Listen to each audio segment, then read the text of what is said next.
बर्फीले पहाड़ों में फंसा एक जीवन की जंग। तेज हवा बर्फीले पहाड़ों में गूंज रही थी, पेड़ हिल रहे थे और चारों ओर मोटी बर्फ की चादर बिछी थी। इस ठंडी और खतरनाक जगह के बीच एक छोटा लिंक्स जंगली बिल्ली जिसका नाम कीरो था, अकेला भटक रहा था। अचानक आई हिमस्खलन ने उसे उसकी माँ से अलग कर दिया था। अब वह एक अनजान घाटी में फंसा हुआ था जहाँ ऊंचे पहाड़ और जमा देने वाली ठंड उसका इम्तिहान ले रहे थे। कीरो की सांसें तेज और सफेद भाप की तरह हवा में उड़ रही थी। उसकी मोटी फर तो थी लेकिन वह बर्फ से गीली हो गई थी और अब उसे सर्दी और भूख दोनों परेशान कर रही थी।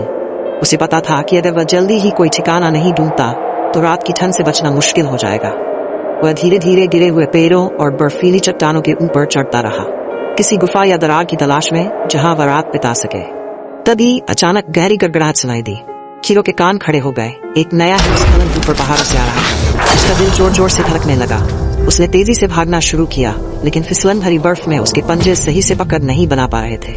बर्फ और पत्थर गिरने लगे और उसके चारों तरफ सफेद धुंध ही धुंध छा गई। वह एक सूखे गिरे हुए पेड़ के खोखले तने में घुस गया जहां वह सिकुड़ कर छिप गया। उसकी धड़कन तेज थी और बाहर हिमस्खलन की गर्जना हो रही थी। कई घंटे बीत गए। जब सब कुछ शांत हुआ तो कीरो ने हिम्मत जुटाकर बाहर झांका। उसकी कमजोर टांगें कांप रही थीं, लेकिन वह अब भी हार मानने को तैयार नहीं था। दूर कहीं एक जानी पहचानी आवाज गूंजी। ये उसकी मां की पुकार थी। उम्मीद की एक चिंगारी उसके दिल में जल उठी। आखिरी ताकत जुटाकर उसने बर्फीली हवाओं से जूझते हुए आगे बढ़ना शुरू किया। वह जानता था कि यह जंग उसके धैर्य और हिम्मत की परीक्षा थी। और फिर अंत में इस अनंत सफेदी के बीच छोटा लिंक्स घर की ओर पहला कदम बढ़ा चुका था।